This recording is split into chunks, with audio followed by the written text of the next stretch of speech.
approximately 12, 15 different ports, getting off and traveling. When you get off, you're there for approximately 6 days. So you have a really good opportunity to go and travel. It's been pretty amazing experience for me at this point in my life. I gave the gift to me when I retired, and it's whenever I can go. I just went in fall again, but I just went for a month because you can do partials as a lifelong learner. And it's an incredible, life-changing experience. But it's not always about the places you go, it's the people you meet sometimes, and that's the community feel for Semester at Sea. And we have another question from Aaron. To travel with a group and still be able to venture independently, what groups do y'all recommend? I love Overseas Adventure Travel. That's the sister company of Grand Circle. And they have some female-only departures too, by the way. But they do some small ship stuff, some land stuff, and river cruises. The OAT part of it is small group, so you're never on a bus with 80 people or something. But there's a lot of flexibility in it, and you spend time sometimes in people's homes, at least for one meal or some kind of event.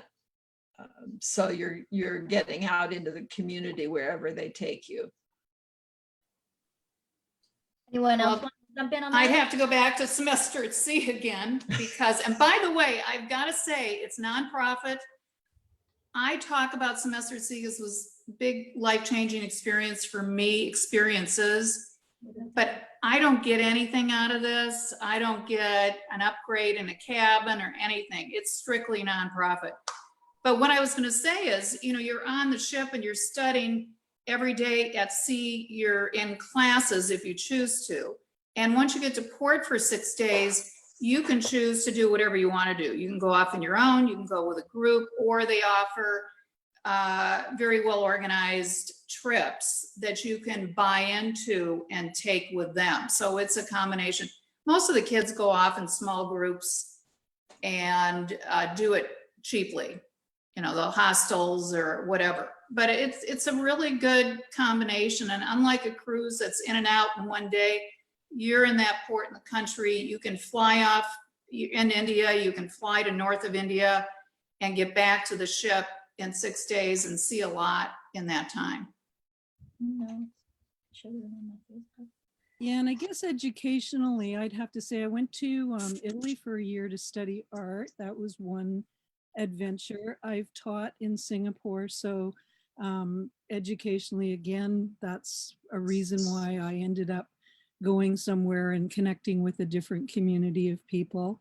And I've started making jewelry now, and I've just had a workshop canceled, but I was hoping to get to Quebec and learn from somebody who just amazing enamelist, and hopefully someday that will happen. It'll be rebooked again. But yeah, so I'm thinking educationally is a really good way to get into meeting up with people and doing something that you really love already. And so you're meeting people of like mind. Now we have a question from Andrea. What would you suggest for a younger solo woman traveler? Well, I would say do it. You've got to experience it. Just do it safely. Wherever you're going, try to dress like a local. Don't stand out. And just be smart about it and wise about it. Not being out too late, having to walk too far. It is what it is. We're women, and being alone, you have to be really careful. But it's such a growing experience that I think everybody should have the opportunity, wherever you go, to be by yourself, to travel, and the people you meet and the experiences you have. You're not with your best friend. It's totally different when you are. You rely on each other. This way you're meeting a lot of people, and enjoying, I think, a lot more of the experience. And learn how to pack. Pack light. Yeah, that's for sure. You never need as much as you think you do. And no matter where you are, you can get by with whatever's available locally. Yeah, you can They buy. have laundry everywhere. Now there's another. I've got to say, you know, when I did that solo in Europe for 2 months, the dollar was really strong. I had a U-Rail pass. I get off and go to the information and they'd say, how much you want to, well, I want to pay $5, and they'll tell you what's close by that's available. And it was just incredible. Unfortunately, it's not like that any longer, but the dollar really went far. I was very fortunate. Brenda, do you have an answer for that one too? I do. I think that if it's one of your first trips, I think doing a lot of research online prior to going is really important. Trying to talk to people who've been maybe to places like this before. One thing that I did before I went to Paris for 3 months was I joined a meetup group about a year prior to, because I wanted to do some figure drawing while I was there. And I was put on a waiting list, and I knew that it would be a while before I'd be able to join the group because it was very popular. And so after about 3 or 4 months, they said I could come. Well, I wasn't in Paris at that point, so I just kept saying, oh, I wasn't able to go. But by the time I got there, I was able to go and draw with people. And so once a week, I was with people who spoke English, and the other 6 days of the week, I was by myself and or around people that spoke French. And I have a really difficult time learning another language. I can say bonjour, I can say, you know, a few words that get me a smile or two, that can get me, you know, by, but that's about it. So I think doing a lot of research before you go is really important. That's another question that somebody had. Have any of you taken language classes in another country? I always try to use Duolingo or something before I go so that I at least know a few polite phrases. You know, if you can at least say, hello, thank you, good morning, where's the toilet? I need coffee. You know, I mean, people appreciate making the effort. I am relatively fluent in Spanish, although when I travel in most Spanish-speaking countries, they laugh at my Mexican accent. Any of you, Marilee, or you, Brenda? I've been, you know, at Guadalajara, I took a week and a half or something, so nothing to be, I think it's a fabulous idea. I think it's an incredible idea. Going abroad and checking in for a month or two and learn the language, I think it's a great idea. Unfortunately, I didn't do that other than the week of Spanish. Yeah, and if you have taken any language lessons throughout your life, if you go somewhere and immerse yourself in the culture, all of it starts to come back to you. I took French through, you know, grade school, high school, and university, could read French, could sort of write French, but when it came to speaking it, I was always translating in my head, so I couldn't hold conversations. Lived in Paris for a month, and it all came flooding back, and I could hold conversations with people. wow, you are so lucky. Yeah. Yes, you are. Yeah. I actually That's true. Immerse yourself. I took Just Latin. immerse yourself. I had 4 years of Latin in high school. Yeah, Yeah. and that really has helped in learning at least the Romance languages. Mm. I can get by in most of them. And you have to be really dedicated to not doing anything in your own language, because you can fall back on that really easy because it's more comfortable. But I was taking exercise classes in French. I didn't go anywhere where they had anything English. It was all, and I look French, so people speak French to me. So I let that happen before I answered them. It can be hard though, because a lot of places, particularly if you're, say, in Asia, the kids really want to practice their English. They do. It's a trade-off. Now, there was another question that came in from a woman who says she's done some travel as a single, but now that she's 80, she has some concerns about going on her own for falling and asks if you share those concerns. I certainly do, because I've had some falls here at home. And when I was traveling with my husband, he had Parkinson's. So it's something I'm well versed with. However, having done Machu Picchu when I was just coming off of a broken ankle, I can't say that I'm paranoid about it. I do carry a cane, a folding cane, just in case, tuck it in my backpack. And you have to be aware that a lot of places are not as developed on the infrastructure, for smooth sidewalks and ramps and things like that. So again, part of it is just doing your homework. But I haven't run into any major problems anywhere. Marilee or Brenda, do you want to take that one at all? Or Unfortunately, I'm still pretty active and nothing stops me. I just recently climbed in Bhutan to the Tiger's Nest, and it's at 16,000 feet. But there's going to be a time very soon where I slow down. So I'm trying to do all these things before that happens. And but I'm very good about reading exactly what you're going to partake in physically. And they're pretty good organized travel groups are good about explaining what levels and so you just have to be careful.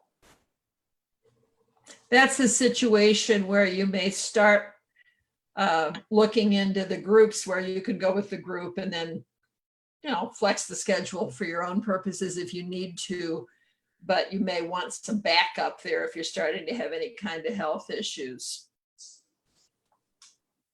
Yeah, I And remember. for those of you who are younger, just so you know, or who don't have a national health care system like like us, Medicare does not work overseas. So, you have to make sure that whatever the insurance is you have is going to work, or you have to get some kind of international insurance that'll work in whatever destinations you're going to. now there was a question that came in from someone asking about the little person to your left, Marilee. Oh, Your puppet. Yeah. this is from Myanmar, Burma, and it's my monk. There's always something that I have to carry back. It was a semester at sea trip, and that was one of our stops. And he's a treasure. But I must say, my little condo is jam-packed with treasures because I usually bring one or two back and hand carry whatever I have to do. I make it happen because it's just really important. There's somebody else who was saying that they really enjoyed our question on the JourneyWoman Facebook page about best conversation starters. And this woman is a bit of an introvert and she can't remember any because she sort of sticks to herself. So she wants some tips on how to push out of her comfort zone and start those conversations while traveling. Well, you can always ask people about their families. Sometimes I remember being in an apartment in Shanghai where the host didn't speak any English and nobody I was with spoke any Mandarin. And I just, made this rocking baby thing with my hands. And all of a sudden there was a conversation going because the woman brought out all the pictures of her grandchildren. So a lot of times it's getting started with body language and then the conversation can go from there. I think it does. It easily evolves into wherever you want it to go. Asking, do they live there? Could they help you? What's your favorite place to visit in your city or what? I mean, just something like that. Or how do you say something? Have them give you a little quick language lesson. Yes, but usually, and in some places, they actually came up to me You don't look like you belong. They didn't say that, but can we help you? Ireland was incredible. Can we help you? What are you doing here? Where are you going? What do you do? I mean, they were just, so that happens too. There's a portion of me that's an introvert, and I think that's why it helped me go for 2 months backpacking in Europe by myself. And yet I'm also love to meet people, very curious about other people and their culture and their life and their food. It's pretty easy, really. It's really very easy. And you want to make good use of your time, and you're by yourself. You're not with your best friend again. So you're anxious to talk to somebody. I've started a number of conversations too by asking someone if I can pet their dog. You know, I'm sitting in a park journaling or something, and someone comes by with a dog, and I haven't petted a dog for a while, so I'll kind of gesture and ask if I can pet the dog. And that usually starts a conversation too. Brenda? Yeah, I'm just thinking, I probably would ask where their favorite art gallery is, or favorite bookstore or something like that, or a favorite place to go and shop, just something that's their favorite, and then get a dialogue going in that way. And I find asking a local, what's the one thing you would do in the city if you only had a couple of hours? Mm-hmm. And they'll usually answer you. And anybody else that looks like a fellow traveler, just asking them where they're from gets a conversation started. Maybe it's somewhere you've been, or maybe it's somewhere that someone nearby has been and they overhear and start a conversation. And we always have thoughts in our mind about people. We like their shirt, we like their shoes, we like what they're wearing. And I find giving that compliment opens things right up.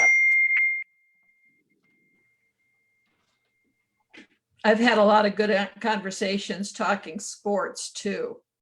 That if you're a sports fan at all, or willing to learn a little bit about whatever the popular sport is where you're going, that's a real icebreaker. Now, Mary wants to know if anybody's taken cooking classes abroad, and if so, if you recommend doing that. Yes. Yes. I went to Sorrento for a week or 10 days. It was in the springtime, with 2 other friends actually. And we stayed in this Italian villa, the room with a view, sort of Italian villa, incredible food. The chef was absolutely so much fun. And we all had a blast. And I would do that again in a heartbeat. Or I've taken day classes in Paris, but that one was actually staying in this. And then every day we had a driver take us out to Amalfi Coast or wherever we wanted to go that day. So pretty exciting. I took one in Saigon, Ho Chi Minh City, just a day class. I have the apron to prove it. I have an apron. I never took a class. Just one apron. I went to the mustard store. You can look online, for cooking classes as part of your homework if you're interested in doing that. There's a lot of information available. Mm-hmm. Or also if you're staying at a hostel or a hotel or in a tourist area where there are hotels that have concierges, they can always fix you up with something like that. And Airbnb Experiences offers many cooking experiences with locals in different countries.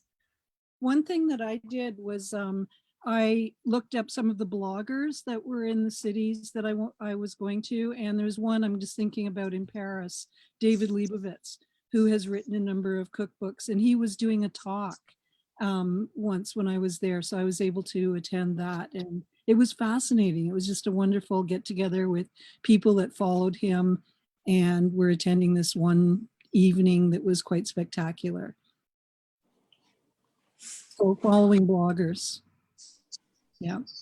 Thank you, ladies. We're going to move on to the We Learn section now. And my first question is for all of you, and I'll prompt you each in turn to answer it.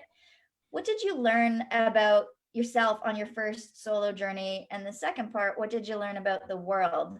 Let's start with you, Brenda.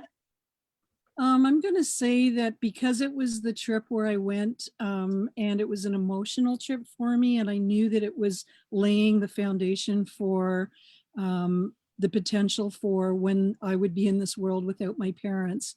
It was a really deep kind of spiritual being alone type of travel for me.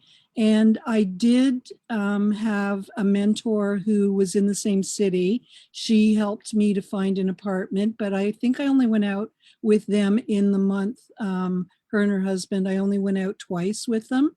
And so the rest of the 28 days that I was there, I was on my own. And I would venture forth just walking, getting food, going to the galleries, and it let me know that I could do it and that it was safe for me and that I could ask anybody for help, even when I'm in a country that I don't understand the language. And people, you can communicate with people quite easily and find people that are willing to help you. So I learned that it was a very safe world and that I could do it. And that was big. Marty? Oh, I think the biggest thing, and always a work in progress, is I learned that I could love my family and be close to my family without thinking the way most of them do. It's okay. You can love someone and not be them. Because I got a very different worldview than a lot of the people that I was close to at the time. And I had one family member who doesn't understand this kind of wanderlust. And it was kind of typical of most of my family, really, who said to me, I don't understand why you want to go to all those places when you can see and do the exact same stuff at Epcot. and you know, there's just, you really can't get into the head of somebody. You either get it or you don't. And it's real easy then to be dismissive of them. And I have had to learn to realize that there are people who want to travel and there are people who don't. And it doesn't make them evil necessarily.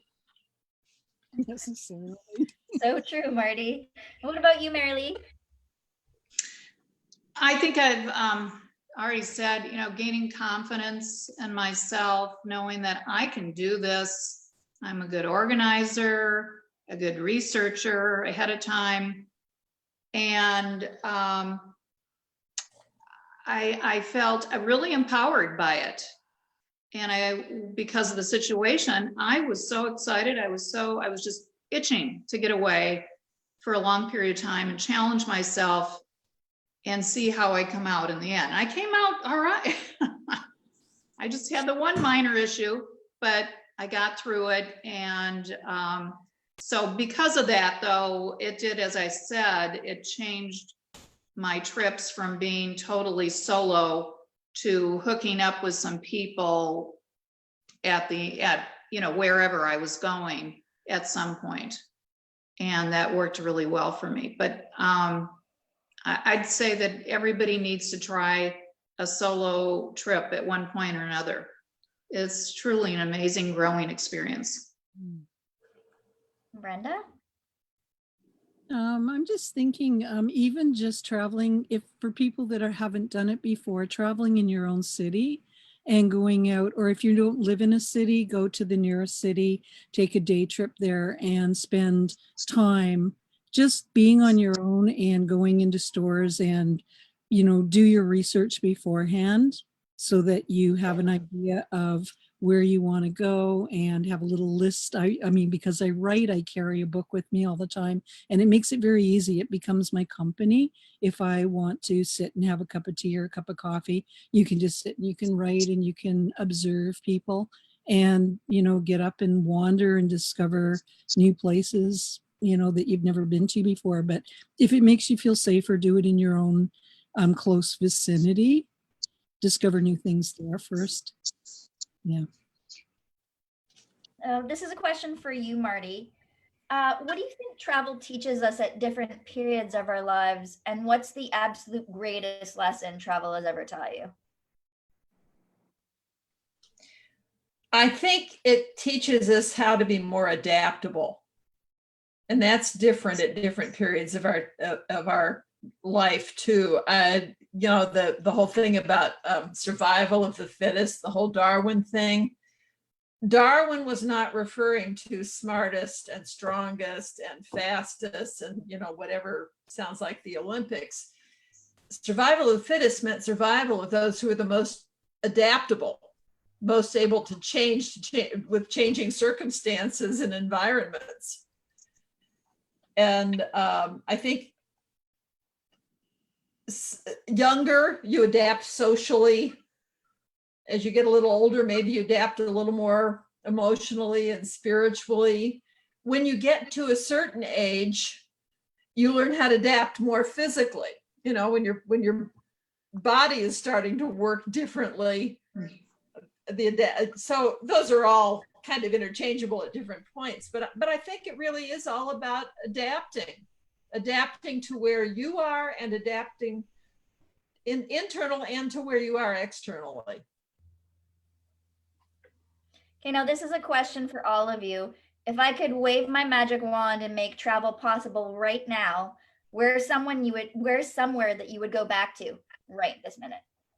South Africa. Brenda? I'd be back to Paris in a moment, just to be in the Louvre, to be in the Jeu de Paume, to be in the art galleries there, to be eating the food, to be in the grocery stores, to be in the bookstores, to be sitting and writing. And it's spring, and that's what Paris is about too, I guess, right? Absolutely. Marilee, what about you? That's a tough one. I have several places that I'd love to go back to, but the Arctic certainly would be one of them. I did the Arctic of Greenland and Canada. The nature, the hikes, everything was just stupendous. But then also Bhutan. I tried to volunteer and even teach over there at the university. And they're very strict about letting people in. That I could have stayed for a year and I only wanted to go for a month or two, but it's a pretty special place, Bhutan. Mm-hmm. Amazing. Now, this is a question for all of you, and I'll prompt you all in turn, but how has travel in general changed since you first started traveling? What changes have you noticed, Marty, sorry? I think for me, it's become a more level playing field. More people are able to travel. If they want to travel, they can. It's much more affordable than it was when I was growing up. That you referred to that little picture of me with the little baby Pan Am stewardess outfitted that had a steamer trunk. Well, the rollerboard suitcase has replaced the steamer trunk, and you really can find a way to do some kind of travel if you really make it a priority. It's not just for the super rich anymore, as I thought it was when I was a kid. Marilee, how about you?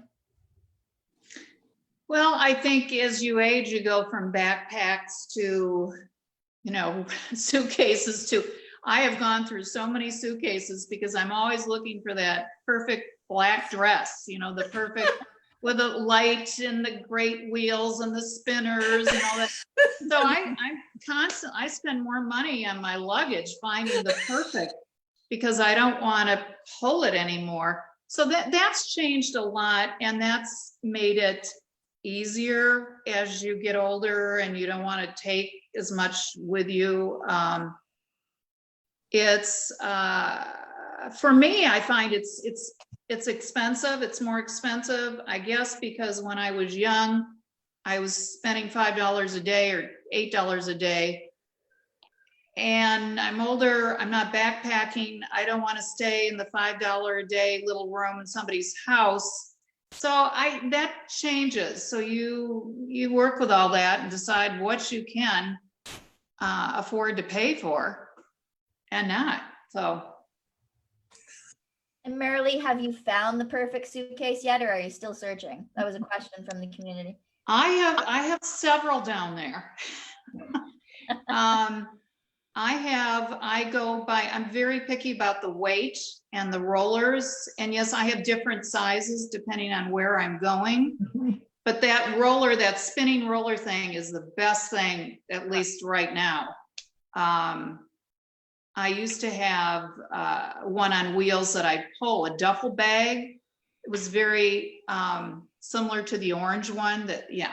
So anyway, the newer, I can't think of who made it, but I'm a good researcher on bags for sure. They're really, really, really important, especially because you're traveling oftentimes by yourself and you are supposed to be carrying that unless there's, or, you know, unless there's some reason physically you can't.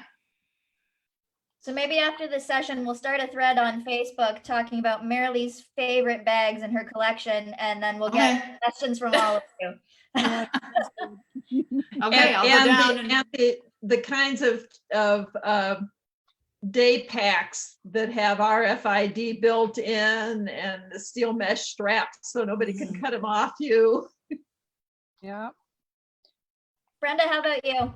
Well, I'm just thinking I bought a vest that has like something like 52 pockets in it. And I'll have to find out the name of the vest because it's wonderful.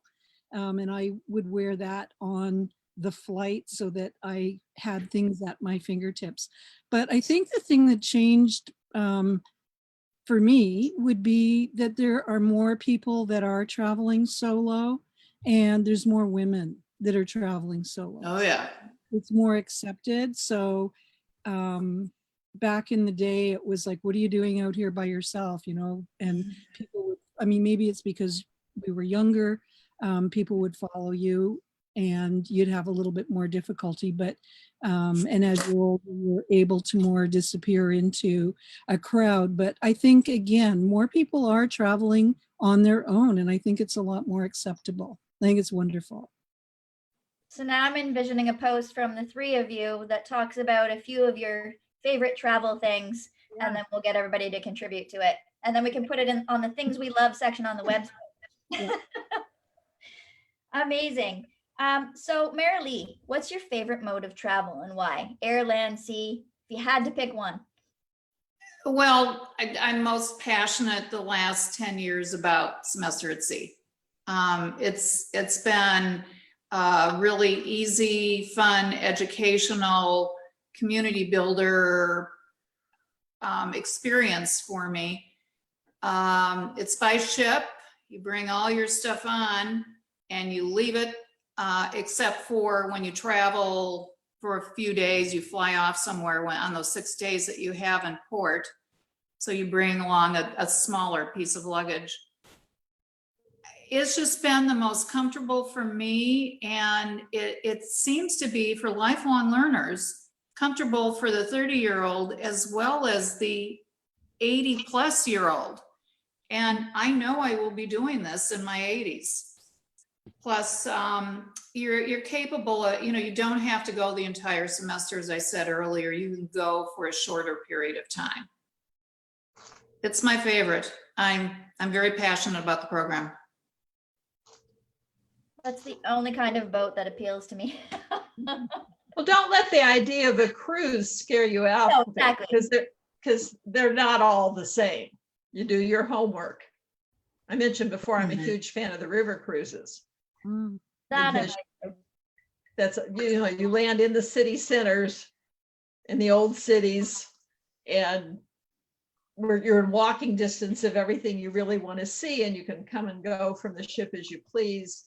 They don't have the big formal dining stuff like a, you know, Carnival cruise or something. It's much more flexible. The boats have anywhere from 100 to 150 people, including crew. So you really get to know not only your fellow passengers, but also the crew people. So that can be really nice. And it's not just the organized trips for foreigners. It also can be taking the water routes between cities along, say, the Danube River, the water taxis and things like that. Thank you, Marty. Now, Brenda, what's one mode of travel that you haven't tried but you're looking forward to? Okay. After what we've gone through, I mean, we're not through it yet, but I really wonder how comfortable I'm going to be traveling again. And I started to think a little bit more about it. I have a brother who's settling in BC, and I want to go out and see him. He lives on a small island called Mudge Island. He bought a tiny home, and as soon as he gets electricity and a toilet, I'm going to go visit. And I was thinking I'd go by train. And then I thought, I mean, I've gone on YouTube and I've taken the train with somebody who's gone YouTube day by day by day. And I've been in the, following what, the little cabin looks like and what the meals are like and all of that. And I really wonder if I would do that. So I've begun to think about doing a car trip, a road trip out there. I've got a hammock that is a tent, and I have it for my roof deck, and I'm thinking put it in the car, go camping, make my way out there. One of the students that I taught years ago did a road trip, and I followed it on her blog up north, and it seemed really exciting, and she did it on her own, and I'm thinking I can do this. So I think maybe that might be something I might try, something brand new. Well, that sounds like a really good Cool. time. Now we're going to open it up to questions again from the community. Therese has a question about the general cost for a semester at sea trip. Mary.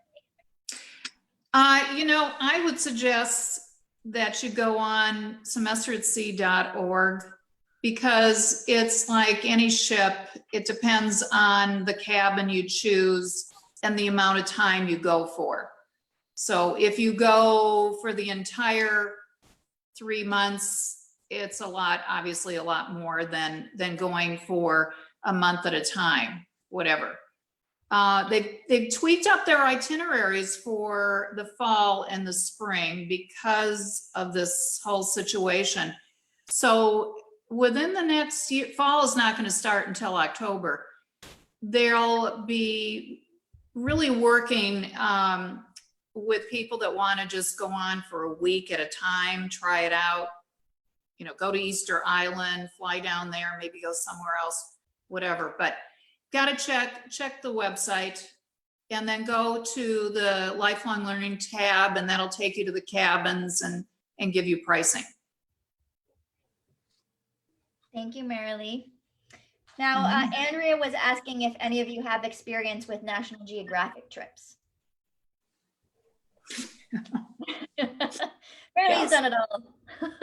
Well, I've lived a long life, and I've traveled, for a long time.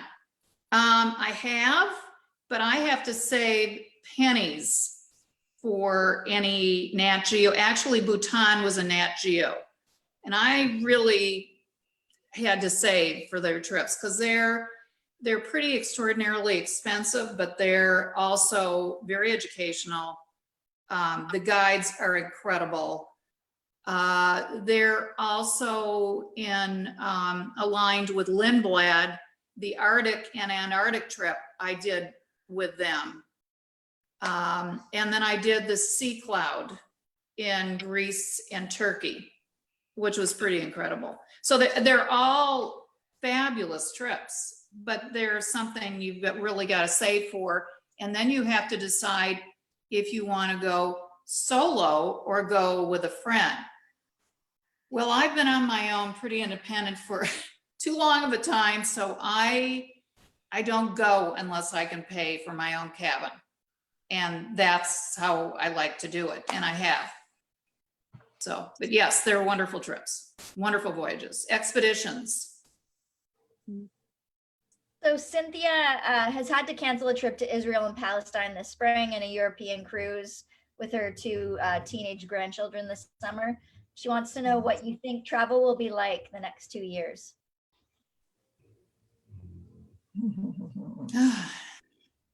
We can only speculate.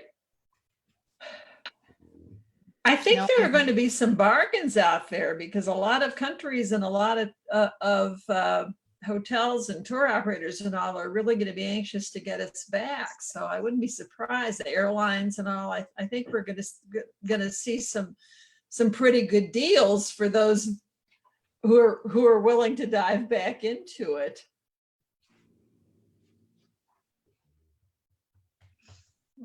Brenda, do you have some thoughts on that? I really don't. I mean, I think it's too early to figure out what's going on. It's really, I mean, I just saw a picture of a plane filled with people, nobody wearing masks today on Twitter, and it just blew my mind. You know, and I've got a brother who is trying to get back into Canada today. He's putting in his, they have to put a plan in, it has to be accepted. And he was out on his boat when all of this happened, and he got stranded off the coast of the Bahamas. So I just, you know, I've got my fingers crossed that he can get on an airplane and get back and, you know, get through the 2 weeks isolation and be okay at the end of it. I don't know. Had a lot of speculation. I canceled the British Isles expedition next month, May, and going with 3 other friends, and we rebooked for the same expedition of June in 21. And, you know, we'll see. We'll see. I mean, there's just no guarantee. I think it's a lot has to do with vaccine, getting a vaccine. I know doing that, getting on a plane and a ship without having the vaccine, I don't know if I could do that. I don't think so. So we'll see. I think one thing it's going to create, though, and we were talking about how do you talk to people when you go to other countries and so forth. This has created a big common ground and a whole new basis for conversation when we do go somewhere else or when they come here. Yeah. So I think that there'll be, you know, some new starting points for building those kind of relationships. And I do think that domestic travel is going to open up far before international travel does. So it's going to be about planning those, exploring your own backyard trips first. Mm-hmm. Do we have any other questions from the community? Type them in the chat if you like. But for now, we'll move on to the third section, we teach.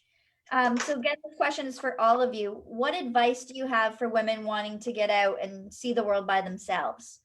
Brenda, let's start with you. Yeah, again, I go to research. I was thinking right now I'm following YouTubers that live in different countries, and I'm getting a sense of what it's like for them. People in Italy, how they're getting through on their day by day after having gone through what they've gone through. People in England, how they're going through it. People in Ireland. People in Singapore, I've got friends there. So being on Facebook and connected to a lot of the people that we have met while we're away, provide us with a lot of information that's, you know, pretty much firsthand. So again, I keep going to research, do your homework. If you have friends that are there, find out more about what their experiences are, and you get a sense of whether or not you're feeling comfortable. Yeah. Marilee, how about you? Well, I did it. I went to several different countries in 2 months' time, but I found Europe to be very organized. To get off the train, go straight into the information center and get a place to stay. And I always, other than this one particular time in Munich, got right around the train station in the center of town, that sort of thing. So I think going on your first solo trip and researching, as Brenda said, and doing your homework and finding a place or places that you're going to be comfortable with and that have things as Europe does, the information centers that are going to help you. It's really, really important. And then be safe. Be safe. Think about your safety. And as I said earlier, dress like a local. Don't stand out. That's really important. What would you guys say to someone who was afraid to get out there and travel on their own? What advice would you give them, Marty? I liked something that Brenda said before, which was pick somewhere nearby and spend some time exploring. And I think I have found that a lot of the people that I've talked to, and particularly the women who say they are afraid of doing, going to Rome or going to Beijing or, whatever it might be. What I'm hearing a lot of when I dig down is that they're not familiar with any kind of an urban experience. A lot of those comments come from people with, suburban or smaller town who haven't spent a lot of time in a city. They're not familiar with how, for example, a public transportation system works. Well, they work pretty much the same way everywhere. The maps all kind of look the same. So I loved that, Brenda, when you said, go somewhere that's nearby and spend a weekend or a few days playing tourist, or even one that you've been to before and look at it. Just get to the idea of experiencing a different kind of environment, but where you're not so completely a fish out of water. Marley, how about you? I like Brenda's idea too, going a few places locally by yourself, spending the day wandering around. I think that's helpful, living with yourself. And then I wanted to be challenged, and I was bold, and I did the 2-month thing. But if you're tentative, you certainly won't want to do that. You want to do more like a week abroad or whatever. But as we talked, researching it out, finding a place that you think you'd be comfortable at, someplace that's safe, that's going to be near the town, you can walk everywhere, and find maybe bloggers or whatever, somebody that you could possibly meet up with when you get there, and meet for lunch or breakfast or coffee or something, ask questions, that sort of thing. But I feel strongly that it's really been a very positive, incredible thing in my life, and I can't imagine. It's evolved over the years. I'm now meeting up with groups, but try it out, but feel good about what you're going to do and do your research. Yeah, have a map of the city or the place where you're going to be.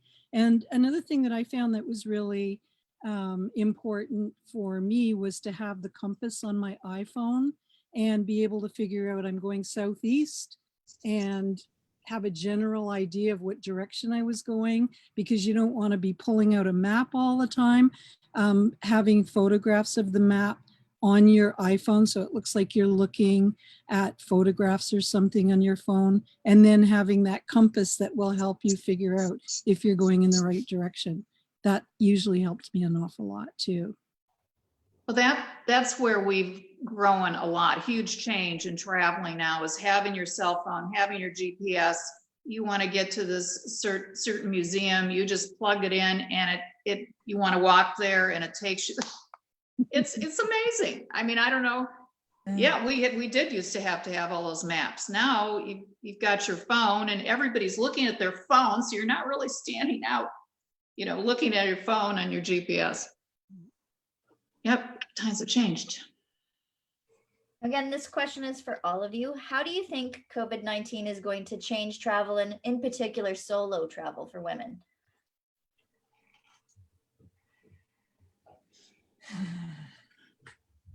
Once we get past it, once we actually start traveling again, how are things going to be a little different, do you think? Yeah, I usually research, like, say, our own State Department website for their safety warnings for XYZ country. And I haven't really paid that much attention to the health warnings before. And I think I'll be paying more attention to those now. And also, what's interesting on the safety warnings we were talking about before, when people say, well, is it safe to go to such and such a city? I'll tell them, if you go to our State Department or another country's equivalent in their English section and look at the warnings they have about traveling here, it gives you a whole different perspective. You would never want to go to Toronto or Chicago or San Francisco if you heard if you really saw what, advice the Chinese or the French or the Germans or whatever get about going to our cities. But that, Amanda, that brings up a really good point about the State Department. For years, I've been going to the State Department, not only to gather information, but they allow you to sign up and tell them where you're going to be, when you're going to be there. And I have actually gotten alerts while I was traveling that something had happened that you didn't know about. It was in Ecuador. I think it's really important to do that, so they know if something happened. This is huge. And they kind of have a grip on at least how many people signed up and where they are, so they can contact the State Department and the country can contact you and you can contact them. So that is a really, really good suggestion. Mm-hmm. Traveling to different countries. I always do that. Yeah. Brenda, how about you? I'm thinking having a friend, a family member, or somebody close to you on speed dial. Somebody that you could phone anytime if you're in trouble. And I'm just thinking also, for insurance, I think we really need to be extra careful now on what type of insurance we get, and really look into it and look at the fine print. Yeah. Absolutely. Now, how do you all feel about traveling alone when we were able to travel again? I know you touched on that, Brenda, but do you have any further thoughts on that? I think if it were somewhere like, probably my first place would be within Canada. And then I might go back to Paris, get on an airplane and do that. And again, when I went through Airbnb or I went through, I guess for Italy, I went through Airbnbs, and I was really fortunate by looking through all of the comments and all of the recommendations, and I was able to connect quickly and easily with somebody, prior to. So I think that would be on my list, making sure that I had good communication with the people before I went, so that I felt good for when I would get off the airplane and go straight there. And then I would do my own cooking, I do my own shopping and, that type of a thing, but it would be more solo and less in a group to begin with, because I go out for a walk right now and there are people that are not wearing masks and they're not distancing, and it's, I'm the one in the middle of the street. So I have to feel a lot more comfortable. Yeah. And Marilee, how about you? Well, the same thing. I just kind of wait and see. I have a trip planned for next June of 21, but we'll see. I would like to go with a vaccine. We'll see how all this plays out. But it would be foolish at our age to go gallivanting off. Foolish at any age, actually, but even more so at our age without a vaccine. So we'll see. I'm itching. I'm ready to go, but it's going to be a while. Yeah. Marty, what do you think? Well, I'm starting by, I think, a road trip from Illinois to Ohio in a couple of weeks. And I just talked to a friend of mine who's in the trucking industry, and she said that, just because people can open up doesn't mean they should or they would. So it's just, we're going to require more homework. I have to make sure that I know where are the gas stations and the bathrooms open on a route that I used to take for granted. Mhm. But I would like to, get down to see my my family over Mother's Day weekend if I can. I'm debating it. So I think we're all talking about diving in slowly. So now we're going to open it up to a final segment of Q&A. So if you have any questions, put them in the chat. But we did have one come in from Donna, who asked, have you had to deal with loneliness? Any tips from being away from home for long periods of time? I think, Marilee? I think there always is going to be those times that you're a bit lonely and you'd rather be sitting talking with somebody, especially at a restaurant. Now you have your phone, but back then you brought a book with you. And certain countries weren't quite as adaptable to have women by themselves. Again, research. So that was interesting. What else? What was your other? Tips for being away from home for long periods of time, because obviously that's when loneliness might come up a little bit more often. I did a lot of note taking, and when we had all that, I'm emailing home and texting and those sort of things. But it's going to happen. It's going to happen. Again, I'm a little bit of an introvert, so maybe I dealt with that better than other people would be that need to be surrounded by people all the time. Yeah. I think there's some self-selection here. If you're willing to travel by yourself to begin with, you've kind of already said, yeah, I can cope with that. And I think a lot of us are learning how to cope with that during this COVID lockdown. And that's something, as a recent widow, I'm learning how to deal with that even at home.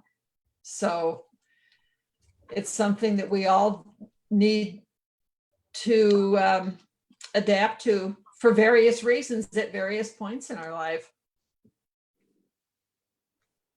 And Brenda, what do you think? Yeah, I think that journaling is an amazing way to work your way through ideas and thoughts that are uncomfortable. And so having paper and pencil and bringing that with you, it's less and less likely that I guess the meetups and the going to, I would go to readings at various places and to art galleries. And I guess it's less and less likely that those places may be open for the public.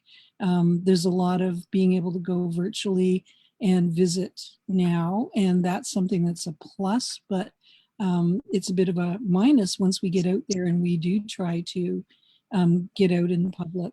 And I can't have a vaccine because I'm allergic. So that's something that I have to really take into consideration. I know. Wow. I know. I haven't been able to get a flu shot. I have, my doubts about whether or not I'd be able to get something for this. So yeah, but there are ways around it. And again, it's getting in my car and driving and going somewhere and being around people that I know are being careful. Yeah. And I also find there's a difference between being alone and feeling lonely. Yeah. And so I always ask myself, am I feeling lonely because I'm alone right now? And so I'll go out first to wherever a group of people are, whether that's a restaurant, sitting at the beach in a group of people. And sometimes the loneliness disappears just because I needed to be around people, not necessarily speak to them, but feed off of the collective energy. And then if you're still feeling lonely, it helps to call somebody from home. Yeah. So the next question is, where's one place you want to travel that you haven't been to before and why?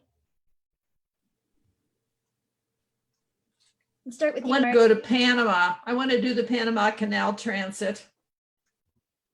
I have this thing about locks. When I was on the European river cruises, every time we go through a lock, even if it was in the middle of the night, I would get up and watch the process. I'm absolutely fascinated by the engineering of locks. I could have stayed on the the Three Gorges Dam locks for a week. So I'm interested in going to Panama. I haven't traveled a lot in Central America, and I also have a kind of connection to that too, because my husband was stationed there during the Korean War, and he always wanted to go back and didn't have a chance. So that's a little bit of a kind of doing it for him also. Yeah, nice. Lee, how about you? Go ahead, Brenda, I was gonna say something. Oh, no, I'm just thinking Santa Fe. I've always wanted to go to Santa Fe, Taos, Bali. I would love to go to the Panama. Yeah, that region would be something that would be desirable to go to. South America. I mean, it's everywhere, right? It is. Marilee? I'm thinking it's tough because I've been very fortunate. I've been a lot of places. So it's changed for me a little bit. It's the people I'm going to meet up with. It's the people I'm going with. These 3 gal friends that I was going to go next month on this expedition. I'm more apt to go because they're going. Even though I've been there before, this will be different. It's an expedition. There'll be a lot of hiking and other things. It won't be just going into a big city and, that sort of vacation. But I guess there are places, Bali I haven't been to. I'd like to go back to Tahiti, Easter Island. Haven't been there. I mean, there's still a lot more places that I'd like to go, but I'm tending to pick out places that it's not necessarily the places they're going, but the people, semester at sea again. That's kind of where I'm at now. And for me, thinking about being a traveler in my own country, I'd love to go to the north and see the northern lights from Canada. And maybe take an East Coast road trip. My daughter goes back to Dalhousie in the fall, and maybe I'll make it a road trip. So we have another question from Deborah. Speaking of phones, how do you use your cell phones abroad? I can say for me, what I do, I just took a 2-month trip to Bali and Australia and New Zealand. And I bought a new SIM card every time I went to a different country. And I went Bali, Australia, New Zealand, and then Australia and New Zealand again. And I bought a new SIM card every time for pennies. And it got me tons of data, and it was the best thing I could have done rather than paying the pay-as-you-go with your own phone plan. I thought it was way too much money. And the WhatsApp. Yeah, and WhatsApp for calls. WhatsApp is great. WhatsApp is great. That's what we used. And, some tour operators that were meeting us at the ship, and then we were going somewhere, we communicated by email, and then we used WhatsApp. It was fabulous. But the SIM card, if I was going to do it again, I probably would go that route too. Did you get that at those little cigarette stores that? Yeah, in Bali, that's where you get them. But I got them in the airport at like the telecom stands in Australia, New Zealand, and they were super cheap even there. So yeah, like less than $15 for a month's worth of data. But I use my phone a lot, and I was a lot because I was traveling on my own. So I didn't pay the $15. Good info. Yeah. Now we have a question. Has anyone been on a trip to volunteer, like a volunteerism experience? That it was off of a semester at sea trip, and it was in Africa, in Ghana, and we visited a school and stayed and worked with the kids there for about 4 days. Another time in Thailand, that was a day trip, and another volunteering in Cambodia. It was a day trip. So it's really a wonderful way to weave that into your travels. And I highly recommend it. It's a feel good thing. Yeah. I haven't done a volunteer trip, but I have had some experiences where part of a trip I did some volunteering. You know, you and I, Amanda, talked about the time I went to the feeding center in Swaziland, you know, which was amazing. And it was really only about a half a day because this particular organization did that once a week on a Sunday morning. But yeah, if there's an opportunity to pitch in on something, it's well worthwhile. And I took over a twice a week fitness class in Bali for the expats at the Green School. Their instructor was away and I came and they said, would you teach our class? And I just did it. I did it on a volunteer basis because it was so much fun and I loved the challenge of it. So. But before we close off, I wanted to say, if you have any last questions, you can type them in the chat. But I did want to mention 3 upcoming sessions that we'd love for you to join. The first is our regular Friday Women's Circle on Zoom. And now if you're not on Facebook, where we announce them every week with the link and the registration, you can send me an email at amanda@journeywoman.com and I'd be happy to send you all of the information via email.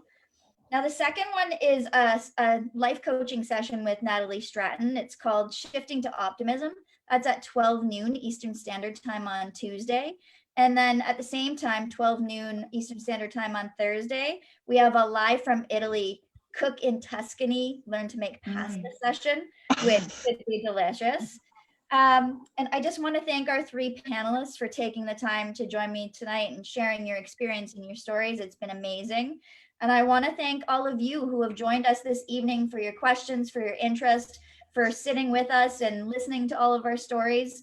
I'm not sure about you, but I've loved every second of it. And I know I'm walking away feeling inspired.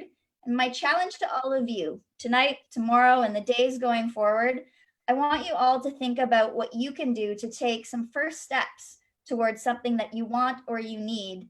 And after you've thought about it, go out and do it and tell me about it. But thank you everybody for joining us tonight. I really, really appreciate it. And good night, everybody. I'm just going to check if there's any last questions. Nope, there's not. I'm going to let you all go and get back to your evening. Thank you so much. Thank you all. It was fun. Thank you. It was fun. Yeah. Thank Night, you. everyone. Happy travels. Yes, Good We'll meet night. you in the comments. absolutely. And I'll make sure you guys get any questions that we missed and I'll follow up. Great. Thanks, guys. Bye.